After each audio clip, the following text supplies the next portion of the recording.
Kərbəla viran olubdur. Hüseyn öz qanıyla qəddar olubdur.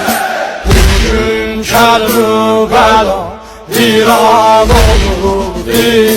Hüseyn öz qanıyla qəddar olubdur.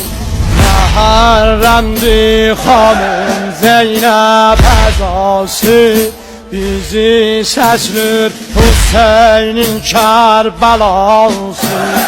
Yolu bağlı qalır düşmən əlində, daha zəvvarın yoxsa sədası. Bugün Kərbəla viran olubdur.